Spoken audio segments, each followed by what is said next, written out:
What's up, guys? Welcome back to the show. As you can tell, I'm here with a special guest, JT. We're going to be getting into some really, really spooky stuff right here. The Geneva Bible 1560, as we know, has been around for a long time. But what most people don't know is there's things in this Bible that will change the way you view life if you accept information. So thanks for being here, JT. Of course. Yeah, I think it's going to be a great topic because I think that a lot of people are really influenced by the study notes from like the Scofield Bible.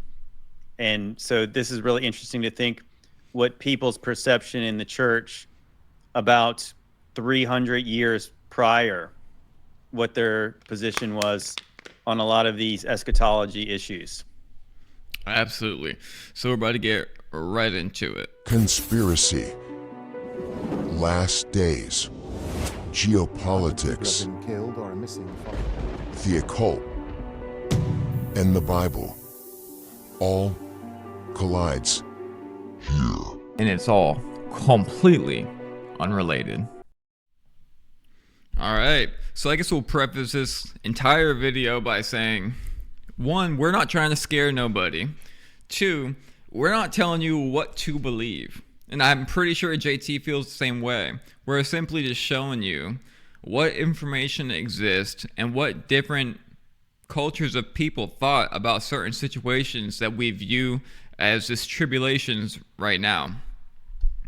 Yeah, for sure. I think that, as I said, that if you see modern study notes, it's easy for people today to think that this is the historical position of the church and it's always been the historical position of the church. But how much are we biased by what we are taught the text says? And if you were taught it says something different, would you have a different view? Because the text is the text, and the text is the same in the Geneva Bible. Obviously, it's a little bit different as far as the way it's written, but it's mostly probably the language is pretty similar to like the modern King James Bible. But yes, but the study notes and how you interpret what the text in the prophecies in Daniel and Revelation, yeah, you can't help but believe that it's going to influence generations of people. And just knowing that, yeah, this is the modern interpretation is not the consensus view over if you believe we're in the year 2025. It's not the historical position of the church over the last 2,000 years. Absolutely, yeah. We've literally been led to believe a certain chain of events is to come. But the writers, the co-writers, the footnote writers of Geneva Bible, they thought something completely different than we thought. And it actually can be scary when you first look at it. But we're going to go through Daniel 7, 9, 12, Revelations 13, 20, and Matthew 24 to kind of put together a little cohesive view of what they said, was what was going to happen. So I'm going to go ahead and read, starting with Daniel 7 right here. I'm reading it straight from the Geneva Bible. It's obviously going to be a little bit slow and a little choppy because it's a little bit difficult to read this Old English. But I have it on the screen so y'all can see, so you cannot say I'm making it up. So this right here is Daniel 7. And he says, I considered the horns, and behold, there came up among them a little horn, whom there were on the first horns something away. And behold, in this horns were eyes, were of a man, and a mouth speaking presumptuous things. So let's look. This is 8, and you can see letters on there, and it tells you basically where to look. So what is this little horn? Well, let's see what it says. First, this is the 10 horns that was right before this, talking about this beast that Daniel sees. And it says, which is Julius Caesar, Augustus, Tiberius, Caligula, Claudius, and Nero, who were the kings in effect. But because the cold could not rule, but by the consent of the Senate, their powers compared to a little horn. So this little horn that everyone says the Antichrist, right here, they literally write that it is quite literally all the Roman emperors in concession. What do you think about this, JT? Well, that's a pretty interesting idea because, yeah, when we're told that Rome began as a republic, and then we're told like Julius Caesar historically was like the first dictator. But I've read before that Julius Caesar took the title of dictator because he didn't want to say he was a king. Not because he had less power as one, it's that he didn't want to appear to be one. And it wasn't until later where we're told is Caesar Augustus, even him, a lot of those Roman emperors tried to hide the amount of power they had because they were under the presumption that they were a Roman republic and it wasn't just one man ruling everything. So that makes sense that, yeah, he was a little horn amongst in this empire, but he actually was in control. So that makes sense. You'll see me interjecting throughout this video because I'm sure you can tell it's hard to read Old English. Very, very small, squished in the page while also producing the video. So I wanted to add to what JT just said. The Romans that were named were part of this overall 10 horns, but also they're part of the little horn. But the little horn actually ended right here on Q of that same footnote, meaning a certain portion of the 10 horns is apart from the whole effect was plucked away. For Augustus took the Senate and the liberty, choosing the deputies to defend the Roman Empire. Absolutely. And we're going to get to Revelation 13 in just a minute because this is in direct comparison with the beast that rose up out the ocean. And so when it's talking about this, they are telling us that this was Rome. You know, in the first century, you had to worship all the emperor's divinity. And if you were not, you were killed, like Antipas. The faithful martyr spoken of in Revelation. We have him who was put in a golden bull and set on fire until he died because he would not worship Rome and the emperors that were there. Yeah, I want to say historically, Antipas was burned in a brazen bull at the temple of Apollyon.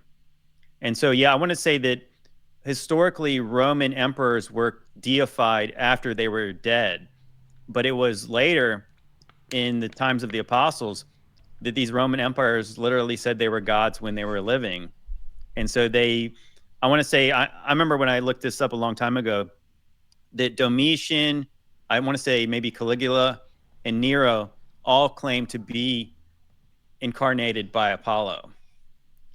So that's kind of interesting when you think about the king of the bottomless pit was Apollyon.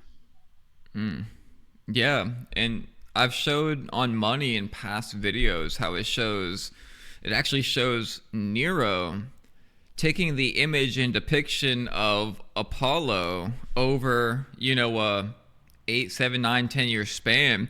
And by the end of his run, and he's actually mentioned in these footnotes when it comes to the deadly head wound. So we'll get to that in Revelation 13. But it had him depicted as Apollo at the end of his reign, which I think is just insane. Well, right. So it's interesting. I want to say historically, too, that the Caesars were often depicted with a laurel wreath on their head, and that's a symbol of Apollo.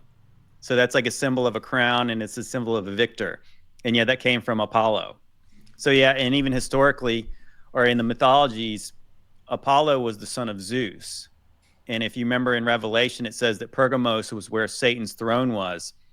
Satan's throne historically was believed to be the altar to Zeus that was in Pergamos, and it looks like a throne. So if you think about it, in the book of Revelation, the dragon gives his authority over to this beast, and it could have been Apollyon. And I believe that Apollyon likely would have been your spirit of Antichrist. Yeah, that definitely makes a lot of sense. Well, it makes historical and biblical sense too, because if you believe that Apollyon was the destroyer, and so then God used the beast to go destroy the harlot, which was Jerusalem. So it would make sense that those kings who claimed of their own mouths that they were Apollo, and they were the ones who hated the harlot and went to destroy her and burn her with fire, leave her naked and desolate. Wow. Speaking of that too, in the Antichrist spirit, we're also going to get into this mark of the beast, because they tell us right in here what they believe the mark to be, while these Christians are all enduring this, and these Jews are enduring this tribulation in the first century. And that's the point of all these scripture, is that all this prophetic stuff, they seem to show us the interest that this all happens in the first century. It's not just Daniel, it's not just Revelation, it's not just Matthew. It's all of it, and it's just amazing. So right here we have Daniel 9, the 70 weeks. Now Daniel, his time period, remind me, JT, 500 BC, 400 BC? Yeah, I want to say that might have been around 580 BC. They believe somewhere in that range was during the captivity of Babylon. And so, yeah, this would have been, it might have been closer to 500. But yeah, so obviously if you think about the 70 weeks is kicked off by the decree to rebuild the temple. And then that starts the prophetic timeline of the 70 weeks. And that ultimately leads up to the revealing of the Messiah. And then the revealing of the Antichrist too, and the times of the Gentiles when they trampled on Jerusalem. Yeah, so this is insane because we're going to see what they say the 70 weeks are. And like JT mentioned, it's about the decree to rebuild the temple, which was done shortly after Daniel. And then we have not only that, but this, this covenant that was made. And people think it's the devil or the Antichrist or an evil figure that makes the covenant. But that's not what this says. So I'm going to start reading here in verse 24. Again, it might be kind of slow. It's very difficult. 70 weeks are determined upon thy people and thy holy city to finish the wickedness, to reveal up the sins and to reconcile the iniquities, and to bring everlasting righteousness, and to reveal up the vision of the prophecy, to anoint the most holy. So we look at P right here, see what he's talking about. He alluded to Jeremiah's prophecy, who prophesied and their capture should be 70 years, but now God's mercy should sevenfold exceed his righteous judgment, or his judgment, and should be 497 years, even to the coming of Christ. Do you want to interject right here for a minute? Well, yeah, that's the kind of confusing part because the Daniel prophecy leads to the Messiah, and it's not the prophecy specifically about him, and it's not about the Antichrist. And so, as you said, yeah, the peace deal that a lot of people believe is some kind of peace deal in the Middle East today that leads to the rebuilding of the temple. But if you read the prophecy, it's all about, they already had built the temple by this point. So they're not looking for another one in the last week. The prophecy is about the rebuilding of the temple to start the prophecy. And then so the end of it is all about the Messiah showing up. And then it mentions that he's cut off midway through the week, and he's the one who makes the peace deal with many. And I believe that's the new covenant of Christ's blood, is that, yeah, as prophesied by Jeremiah, that there's going to be a new covenant that he's going to establish with Israel. So I think that that's the real problem with kind of the modern kind of dispensational view, is that they read the 70 weeks and they're focusing on the Antichrist because Jesus has already come. But I believe that the more important part is the fact that Jesus did come. And that was what it was really about. Absolutely. Yeah, and that actually says right here, so let's go further. After 62 weeks shall the Messiah be slain, and shall have nothing, and the people of the prince shall come, shall destroy the city and the sanctuary, and the end thereof shall be with the flood, and unto the end of the battle it shall be destroyed by desolations. And he shall confirm the covenant, we're going to see what that is in 1 minute, with many for 1 week, and in the midst of the week shall cause the sacrifice and oblation to cease, and for the outspreading of the abominations he shall make it desolate, even until the consummation determined shall power it upon the desolate. So we look right here, this is number 2, and he. So let me find this real quick. If you want to interject while I'm doing this, you can. Well, right, yeah. So when Christ was crucified, it was mentioned that there was a great earthquake and the veil in the temple had torn. So I think that was like the really beginning of the new covenant being established. And I know in Hebrews 8:13 it mentions that the new covenant makes the old covenant obsolete, and it said even now it's vanishing away.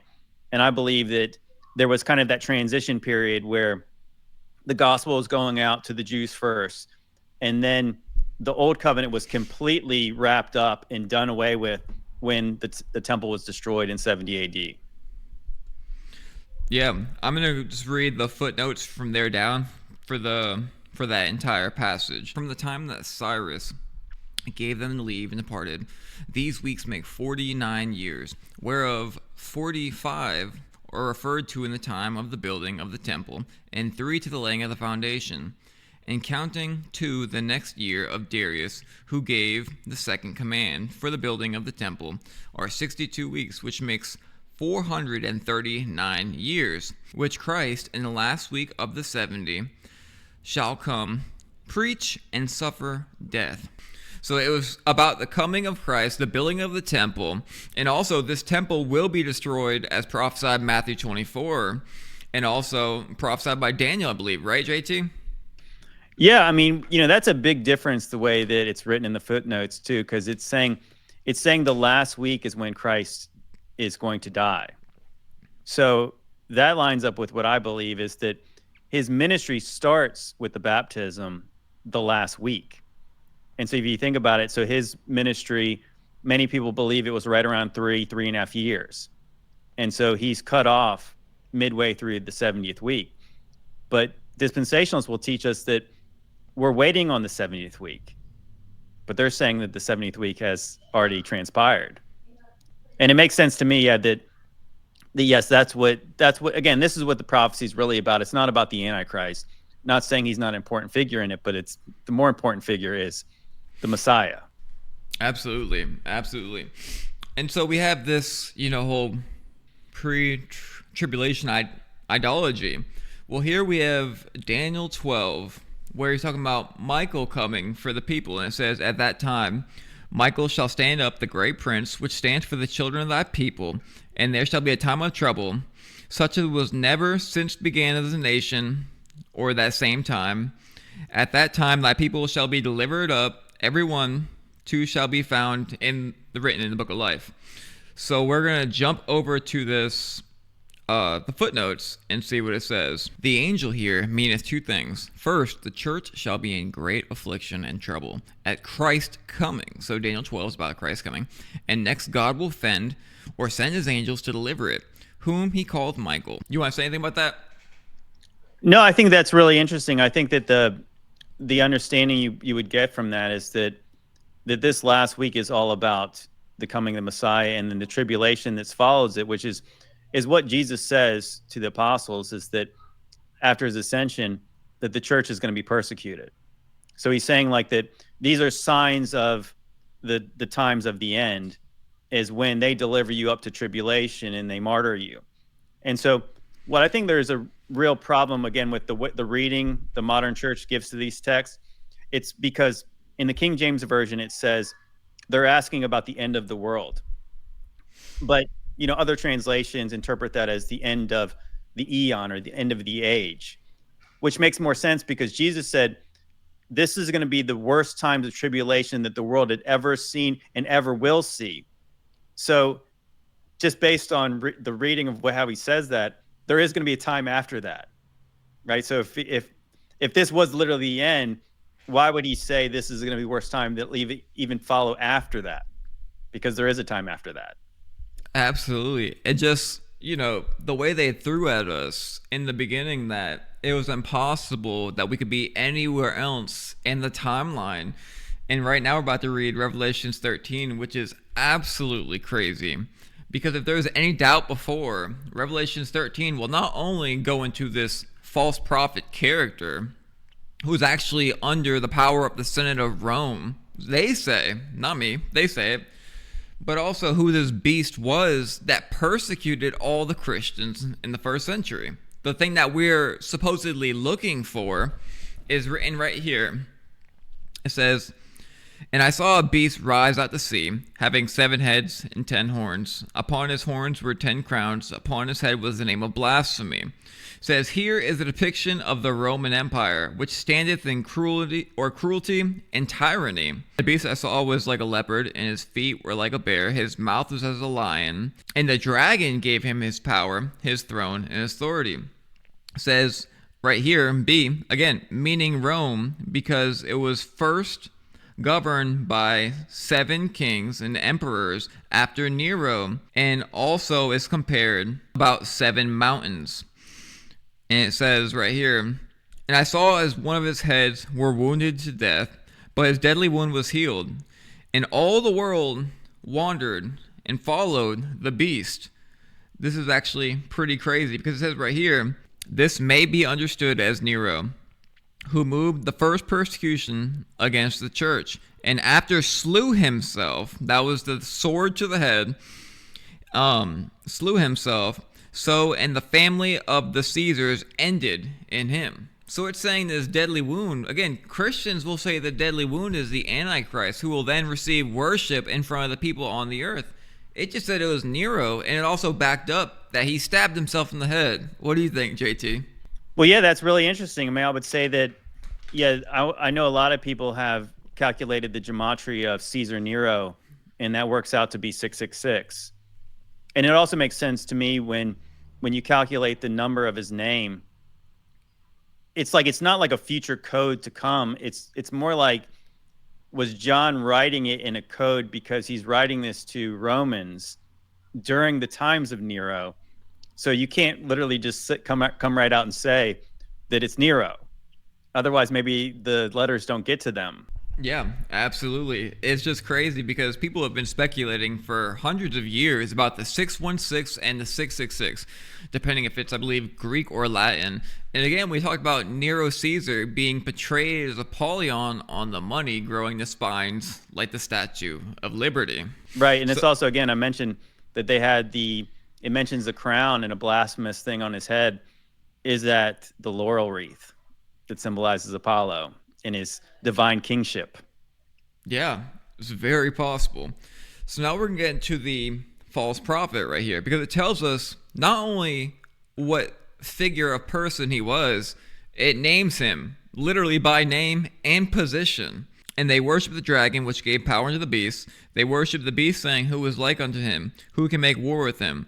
And there was given a mouth that spake great things and blasphemies, whose power was given unto him to 42 months. And he opened his mouth and blasphemed God, to blaspheme his name and his tabernacle, and they that dwell in heaven. And it was given unto him to make war with the saints and overcome them, and power was given unto them over every kindred, tongue, and nation. Therefore all that dwell on the earth will worship him, whose names are not in the book of life from the beginning of the world. So again, we're talking about Rome worshiping this dragon, or this beast, the devil through the beast, Rome, and that head being wounded to death being Nero Caesar. So now we're going to see who this false prophet is. That the church these days have so many different people to name, the Catholic Church, or, a whole bunch of other things. It says, I beheld another beast coming out the earth, which had two horns like a lamb, but spake like a dragon. So here in the footnotes, what we see is, it says, as the kingdom of Christ is from heaven, and bringeth men thither, the Pope's kingdom is of earth, and leadeth to perdition. Notice that word. It is begone and established the ambition, craft, treason, and tyranny.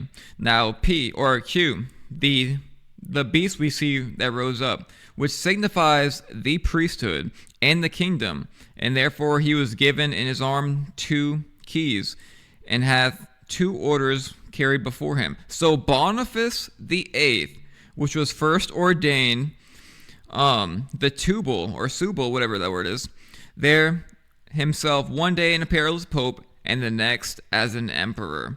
And the 2 horns are the bishops. So it says that this whole first off, this false prophet isn't merely one person, but it's a team of people being led by Boniface the Eighth. What do you think? So it's saying that there was a pope that was considered the false prophet?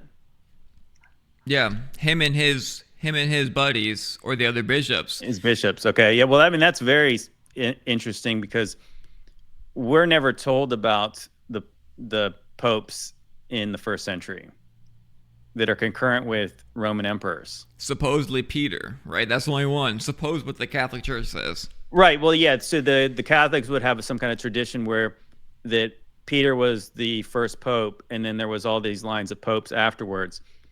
But like Protestants don't believe that, but I mean, I think that's pretty significant that the pope was established during the times of John. Yeah, that's weird. I mean, that's obviously a very interesting idea. Yeah, because that's the 8th. So that's the 8th reigning around the time of the downfall of, Nero Caesar. and that whole divinity that they have worshiping the Romans and emperors. And it's just, that's so far different from what they told us, right? That this false prophet is going to be, and it is, it's a false religious institute. But also in Daniel 7, we're not going into it now, it tells us in the footnotes that the Pope took all orders from the Roman Senate. So when we're talking about all those horns and that little horn, it also mentions there that the Pope was taking orders from the Roman Senate and from the Roman emperors. So therefore, the Pope was actually working with the Romans, which makes great sense of who was going to deceive all the people and, these false Christs and these false religions that would come about in the first century. Yeah, right. I mean, so I believe that Jesus did not come to set up another religious establishment. He was coming to tear the current one down. And then we as people, as we said, it says that the saints are going to be kings and priests, like all of us, to be set up and rule, as Peter says, that we're going to be a peculiar people and be as kings and priests. Yeah. It's just, I mean, if people are first hearing this information, obviously don't get mad at us, because we're just reading to you what it says, and it is definitely a lot different. But you'll see as we go through, we're in Revelation 20 now, that these are basically all saying the same thing. And remember, this Bible was written supposedly, allegedly, 1560, whatever that means. So anyone who had this Bible, the common theology at the time was that they were living at a different point in the biblical timeline, because they all believed that Nero and all the other Romans were this beast and this Antichrist, and this Pope was Boniface VIII, who died in the first century. Google actually hides these people, by the way. It's very hard to find them. But so it's like, where would we be then? If Rome is the beast that came out the ocean, if the false prophet was Boniface VIII and the two other bishops who wore the clothes as the Pope and then as the emperor, then where would we be? So a lot of Christians don't know that Revelation 20 is after the tribulation. It's when Satan's sealed under the ground for 1,000 years, and then he's let back out again. And it actually tells us in this passage, in the footnotes, who is going to be in charge at the time of Satan's releasing. So we'll start right here in Revelation chapter 20. And I saw an angel come down from heaven, having the key to the bottomless pit and a great chain in his hand. And he took the dragon, that old serpent, which is the devil and Satan, and he bound him 1,000 years. And cast him into the bottomless pit, and shut him up, sealed him upon him, that he should deceive the people no more, till the 1,000 years were fulfilled. So now we go to the footnote. We see that Satan's going to be bound for 1,000 years, but then after the 1,000 years, which is after the tribulation, Satan will be released again. But it says this right here, and that is from Christ signified unto the time of Pope Sylvester II. So it straight up tells us that Pope Sylvester II will be the Pope in charge when Satan is released from the 1,000-year tomb. Now, what's wild about that is there is so much information and research going into this missing person who Google will not even really list as a Pope, but you can find him in old books from Catholicism and stuff like that. But also, there's a lot of research showing that he had some golden role and deal with the devil, that somehow, it's crazy that maybe they didn't even see this, but that he had some kind of deal with the devil. And here we are in 1560 writing that Satan will be released when Pope Sylvester II is in power. What do you think, man? That's crazy. I mean, yeah, I mean, obviously that's quite a revelation. I think that a lot of people listening here are going to be confused that this was ever a historical position of the church. Because I want to say, was the Geneva Bible, was this the third English edition of the Bible translation? I want to say the King James, 1611 King James, was the seventh. And I want to say that there was, I believe this is the third edition of a translation in English of the Bible. Yeah, but I would say that this is probably news to a lot of people. Again, that I hope this gives people a little more grace for people who have different eschatological views, because if you did know that what this is would be viewed as from people today would be preterism or partial preterism. So this was clearly a very well established position of the church, at least to some denominations. So I would say that when you start to question people about their view of eschatology, and then some people try to make it a salvation issue, I don't think that it is, because again, if you believe this is the year 2025, then there's been many different views about the book of Revelation since then. So this might be one view of it.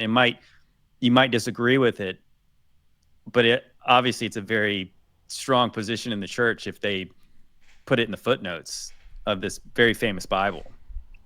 Absolutely. And it's just, it's allowing ourselves to view information that's different than what we thought. Because we all grew up believing the same exact thing, that this was coming, and, but when you finally view the information, you start finding many questionable verses. What is it, 16:28? Verily, verily, I tell you that there are a few, how many people?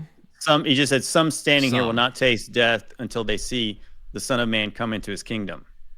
Revelations 1, the person that pierced me will see me coming.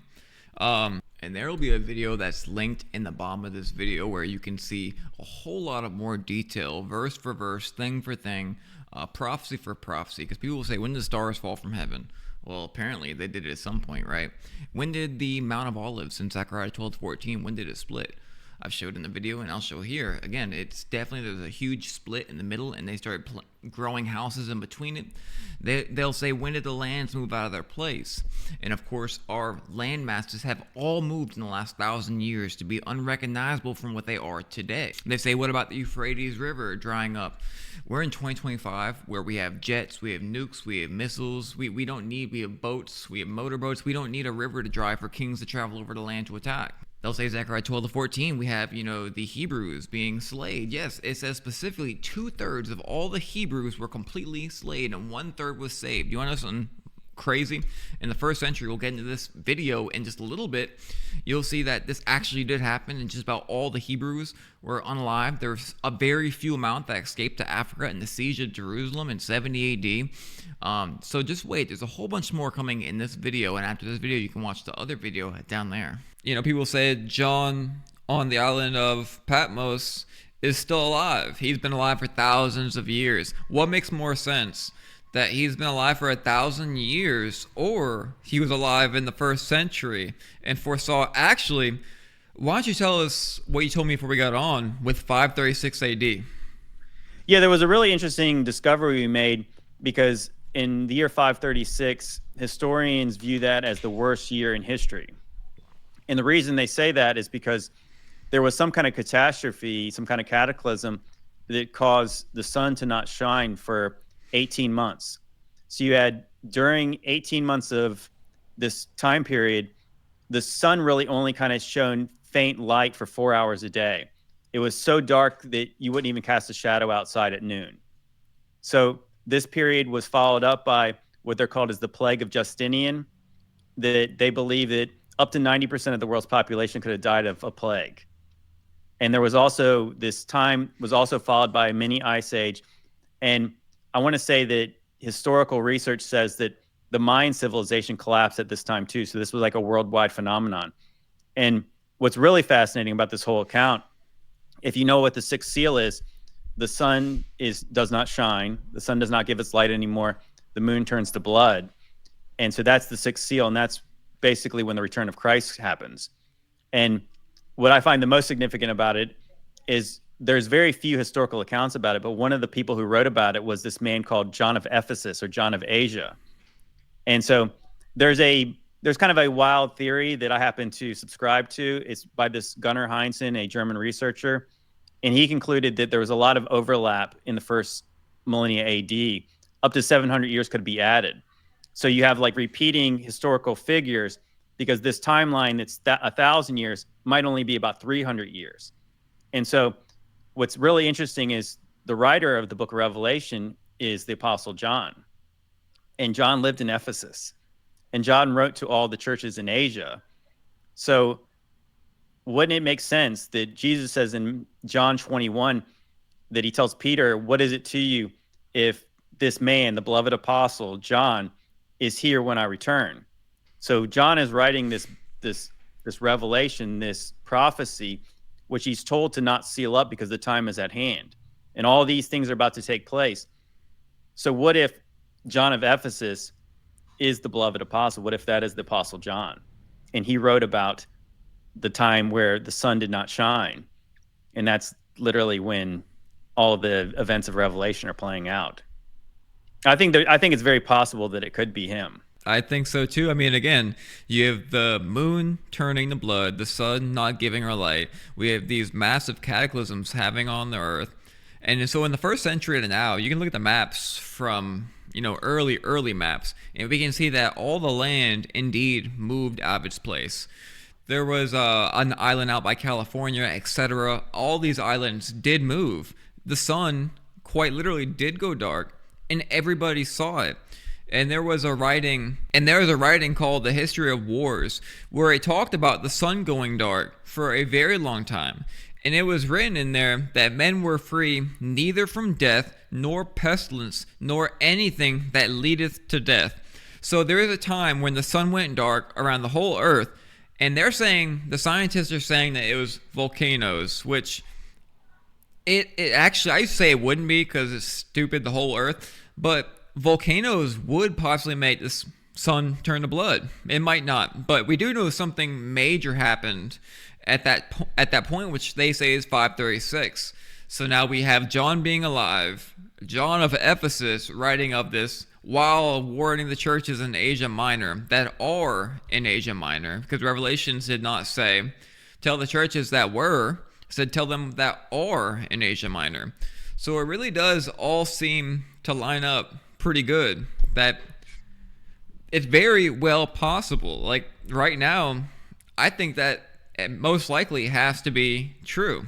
Right. Well, the interesting thing historically about volcanoes, so if you have not researched this topic, you would just think that volcanoes have always been a thing because you would see depictions of dinosaurs running around volcanoes that were erupting. But historically, the very first account in history of a volcano erupting was Mount Vesuvius. So Mount Vesuvius famously destroyed Pompeii, which was this depraved, immoral city in Rome. And it happened, we're told, in 79 AD. So if you think, again, I'm not exactly sure about these dates. This is what this history tells us, that this follows the temple being destroyed in Jerusalem within the same decade. All this happens. So, I mean, obviously God could use any kind of natural or supernatural means to blot out the sun. But I want to say that, many historians believe, and again, this is not necessarily written in the text or like in actual history, but they believe that it could have been multiple volcanoes going off around the same time. So we're only told about this one historical city, but imagine if every kind of mountain was erupting. And it does talk about in the Revelation that all these mountains are going to melt like wax. And if you think about how a volcano erupts, is that something that would be, you got molten rock, would this be mountains melting like wax and injecting ash and fire into the sky? It's wild that you mention Vesuvius because, again, that volcano, of course, matches 536 AD, which matches John of Ephesus, which matches exactly what Revelation Seal 6 was. Then we have Pompeii, and we have all the remains around the entire earth. We just have tens of thousands, hundreds of thousands of bodies in more than one place. You know what I mean? And they're just under the ground for some reason. Nobody knows what really happened. And I don't really know if that's from that or not. But we do know that there's a massive, massive amount of death in the first century. Josephus wrote in the Antiquity of Jews, or of the Jews, that he said many, nay, almost all but a few of the Hebrews, of the Jews, were destroyed in the first century. He was there. He said it. He was actually trained to be a Pharisee, and he was a Roman historian. Wow. Yeah, so he was literally writing that all these Jews were literally killed in the first century. And then we have the History of Wars manuscript, which again says that basically everybody was killed by pestilence and by war and by just crazy things. And then he also wrote in the first century the same thing in the same exact article, that all the Jews that did escape, they escaped to Africa. That all but a few were killed. It might not be in that one particular spot. I might be misremembering. But it is written that there were a portion of Jews that escaped to Africa, to Egypt, and just different places when this all was happening. You know, it's the warning Jesus gave in Matthew 24 that we're about to read. Yeah, what's also interesting is I want to say that there's accounts that the Jews at that time were sent on slave ships to Egypt. So that kind of is fulfillment of prophecy about what Moses said about if they transgress God's commandments, that they'd be sent back to Egypt on ships. That's interesting. And also it's interesting to consider that the times of the Revelation is mirroring the time of the deluge in Noah's day. And so if you think about it like that, is that you could have had, you know, when the flood happened, the fountains of the deep erupted too. So you had water come from upside in under the earth up to the top, and then you obviously had it rain for 40 days. So what if the volcanoes is a different version of the fountains of the deep opening up? So you have fire coming from the earth, and then you have fire also coming down from the earth, because Peter says that this next destruction, God has stored up fire in the heavens that is going to come down. But yeah, what if it was the volcanoes are a different version of the deep opening up and fire coming out? I mean, I think one thing we can conclusively say is that something massive happened in the first century. I think we can go ahead and conclude that. We had the siege of Jerusalem. We had, you know, all the cities of Jerusalem surrounded. We had, again, them bringing down the temple of Jerusalem, the Romans, just completely just destroying, you know, Jerusalem. And we had 536 AD again, which you don't have to say it's the first century, but it really feels like it. But we did have something massive happen. So now in Matthew 24, let's listen to Jesus' warning to them of his, you know, all this stuff happening, which obviously everyone uses Matthew 24 as this tribulation. Jesus says, "Take heed that no man deceive you, for many shall come in my name, saying, I am Christ, and shall deceive many. And ye shall hear of wars and rumors of wars, see that you not be troubled. All these things must come to pass. The end is not yet. For nation shall rise against nation, kingdom against kingdom, and there shall be famine, pestilence, earthquakes in diverse places. All these are beginning of the sorrows." Again, these are all things that we just talked about. Between, you know, the history of wars, and Josephus and everything that JT just said, all these are the beginning of the sorrows. Then shall they deliver up to be afflicted and kill you, and you shall be hated of all nations by my name's sake. We went over Daniel 12, when all the Christians are in straight persecution and tribulation, being delivered by Archangel Michael at this time.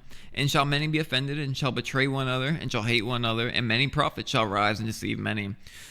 Because iniquity shall abound, the love of many shall wax cold. But he that shall endure unto the end shall be saved. Now, the reason we're in Matthew 24 is because all these things he's saying, right? For as the lightning coming out the east shineth unto the west, so shall be the same with the coming of man. It says immediately after the tribulation, the sun will be darkened, like what JT was talking about. Revelation 6 is also Matthew 24:29. The sun will be darkened, the moon will not give her light, the stars shall fall from heaven, the powers of earth shall be shaken. But I want to show you this right here. Verse 32, now learn a parable of the fig tree. When his branch is yet tender and put forth leaves, ye know that summer is nigh. So likewise, when ye shall see these things, know it's at the end, even at the door. Verily I say unto you, that this generation shall not pass. This generation shall not pass until these things happen. So Jesus is clearly talking about Revelation 6. He's clearly talking about the siege of Jerusalem. Not one stone will be left upon another. He's clear, and this is what he says right here. It says, for within 50 years, this is on the footnotes right here. For within 50 years, Jerusalem was destroyed, and the godly were persecuted. So Jesus says this generation will not pass. What generation? Well, in 1560, they seemed to believe it was this same generation he was talking to. Right, and if you read, I want to say in the Greek, the word generation is genia. So the word genia is mentioned 13 times in the Gospel of Matthew. In the very beginning of the Gospel of Matthew, starts out with Matthew 1:1. It said, this book is the generation of Jesus Christ, the son of Abraham, the son of David. So the book starts off by naming what this book is, who is written to. It's the generation of Jesus Christ. So when he's saying this generation will not pass away, he's clearly talking about the one that's being spoken to. And so, yeah, it's interesting, that the footnotes literally say this stuff happened within 50 years. Yeah, and the timing of everything, because when Jesus is saying these things, it literally equals what Daniel wrote about these 70 years, the 69th year where Jesus came. They got cut off, but not for himself, and this new covenant that was made. And it's just crazy seeing how backwards translation can get, because they tell us that's the Antichrist who made a covenant. And they also tell us it's a whole, 69th week, Jesus, then 70th week is thousands of years later. And they say John's been alive the whole time. I mean, rationally thinking, taking in this information, what are we to believe is true? That Jesus said this generation shall not pass. So is it possible he's talking to that generation? What do you think, JT? Give me your whole outlook on the whole situation. Well, I would just say that, based on the text, if you did read it without any kind of outside influence and nobody told you if it happened or not, you would clearly conclude that he was talking to those people. Because, again, Matthew 24 starts off by the apostles admiring the buildings of the temple. And Jesus clearly tells them that you see these buildings, you see these stones, not one will be left upon another that will not be thrown down. And then that's when they ask him about when will these things be, what will the signs be, and in your coming and the end of the world at the end of the age. So Jesus gives them all the signs that lead up to the temple's destruction. So clearly they're talking about the second temple, and that obviously goes hand in hand with the 70-week prophecy in Daniel that's about the second temple. So when people try to read a third temple into the text, well, if there was a third temple, why didn't Jesus say when you see the temple being rebuilt, this will be a sign of the times of the end? He's not saying that because they asked him a question about when this temple would be destroyed, the one they're looking at. So to try to insert a third temple is definitely adding to Scripture. So I would say that the interesting part about all that is, if you really think about it, just from a full macro view of the Bible and God's character and how God works. So Jesus says he's the sign of Jonah, right? So he's mentioning Jonah, and the story of Jonah is that Jonah went to Nineveh to tell those people to repent. And if they did not repent, he gave them 40 days. In 40 days, the city would be overthrown. The city would be destroyed. Well, they did repent, and then so God did not judge Nineveh yet. Eventually he did. But at that time, he did not. So if you just think about just kind of the historical church and also the people who crucified Jesus, the people who denied him in Jerusalem, they did not repent. And then we're told later that the Romans persecuted the early church. So based on God's character and what he does, during this time, would there not be judgment expected? I mean, what people historically would say that all the things that Jesus was prophesying happened except for his return and the redemption of the saints. So from my perspective, it's kind of a black pill to think that they did see persecution. All the apostles were martyred, save John, but they never experienced redemption. God never intervened to save them. I think that's a very cynical view of God, is that he allowed all that persecution without him interceding at one point to save them. And that's clearly what the gospel is about. I want to say, I just read the book of James again. In James chapter 5, he tells them that it's the last days. And he says, be patient to the coming of the Lord. And he says that it's at the door at that time. And so if you think about it, he says the judge is at the door. And so Jesus says, when you see all these things, it's at the door. So James, using that language, all the apostles indicate that this time is imminent. And so, of course, the reason they believe that is because Jesus told them that it was imminent. Yeah, I mean, and again, he's writing to the churches in Asia Minor that are there. And in Revelation 22, Jesus said, behold, I come quickly. He said it twice or three times. Behold, I come quickly, and my reward is with me to give every man according to his work shall be. So if he's writing to the churches right now that are already in persecution, and in that book that he wrote says, I'm coming quickly. In James 5, he's talking to these people who are saving up this gold and silver, and he said, you fool, it's all corroded with moth. You've just heaped up trash and treasure until the end of days, until this last time.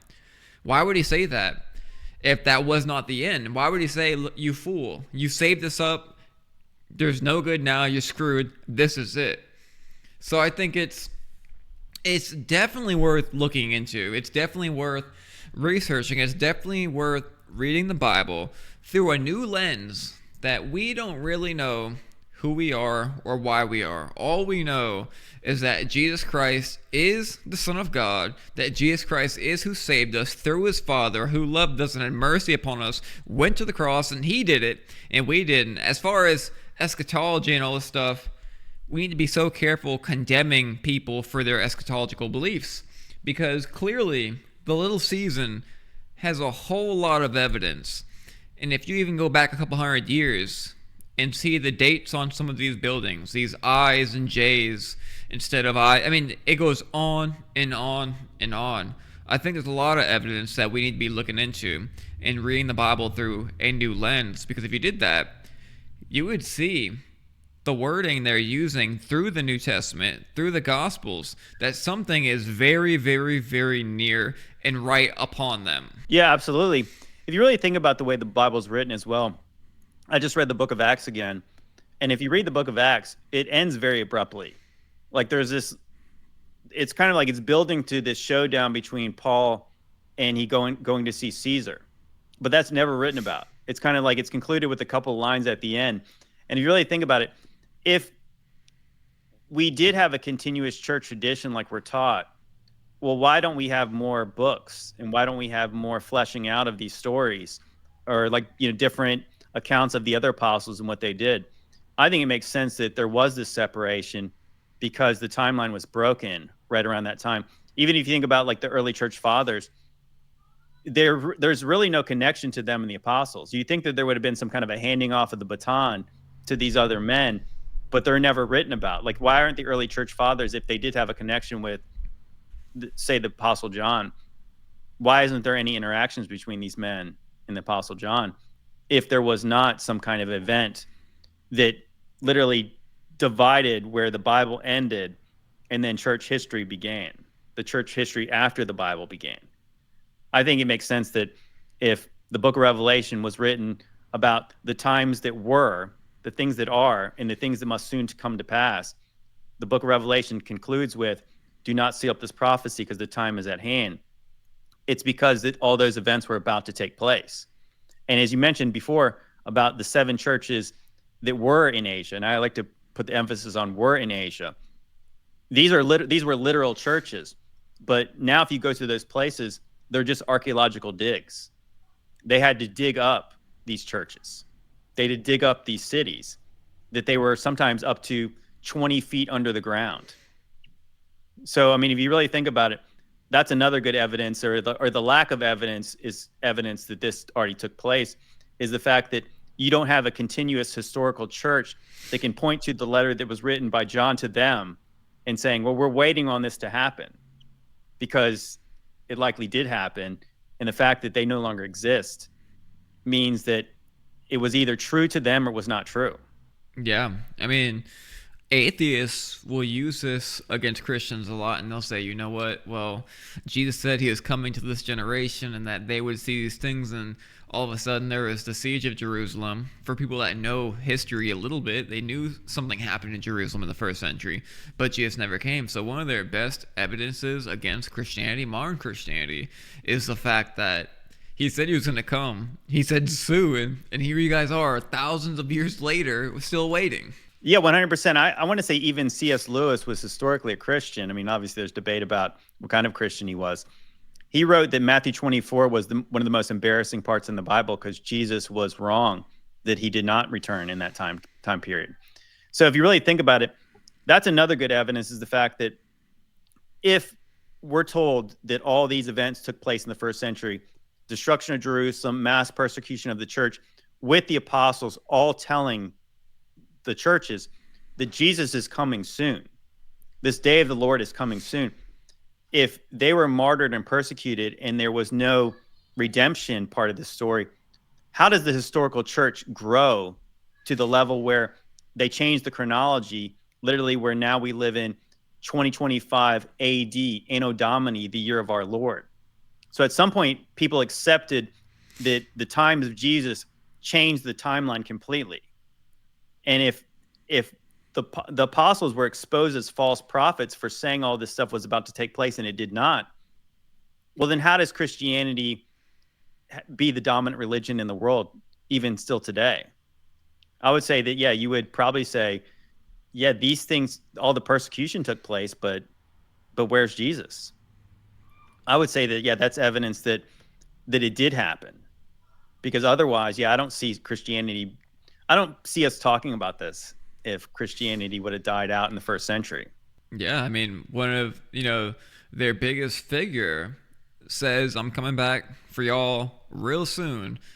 And if he just doesn't come back, and of course, I could be completely wrong and just, whatever. But I think there's so much evidence here, and it's so worth looking into.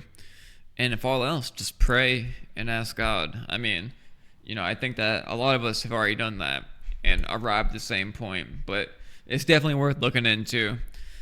Jesus does not lie, and I don't believe he said his arrival time to be something spaced out thousands of years from all the events. He clearly said what happened preceding it.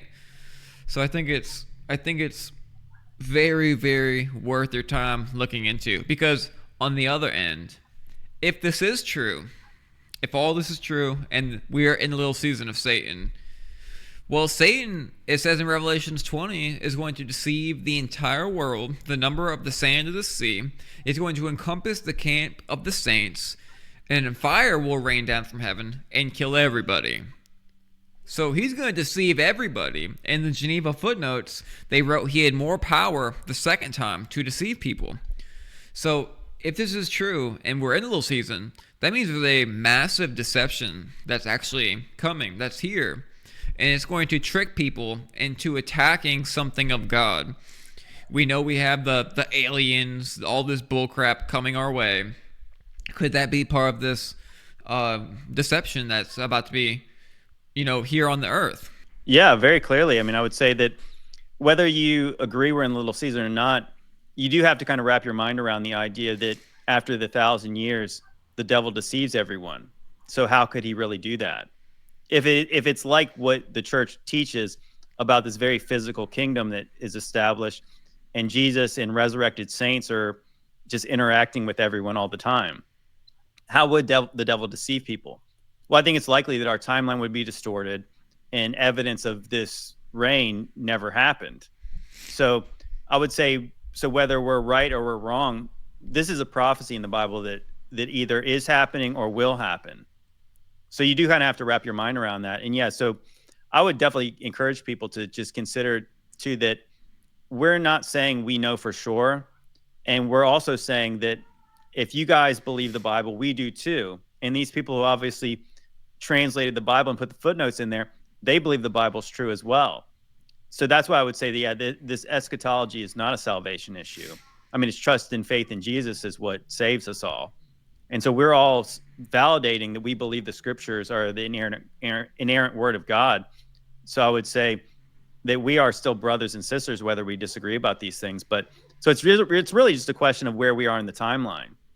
And it is something to consider that if everyone's so sure that we're about to enter tribulation, what if it had already taken place? And what if isn't that how the devil would kind of deceive people, that you're just continuing to wait?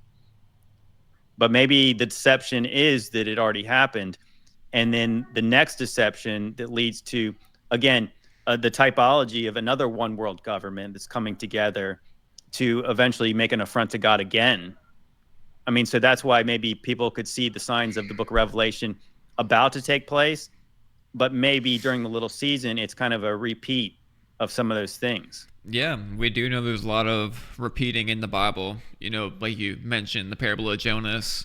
And so we see these things repeating. And of course, Satan himself probably could make these things happen again to make people think something's coming. But if Satan ran the world and was trying to deceive people, how would he do it? I don't know. Obviously, manipulation of the timeline, but also he would most definitely set up his image in his favorite place, and we see that image right in New York City. The same Apollo, the same Apollyon that we had in the first century, which was written as Nero Caesar was who what they wanted to make him believe was Apollo. Thanks so much for coming on, JT. Your link and everything will be in the description, and check out the new collaborative feature, guys, on YouTube. You should be able to go right to his channel right from here at the bottom. So, yeah, thanks, guys, for watching, and I'll see y'all next time. God bless.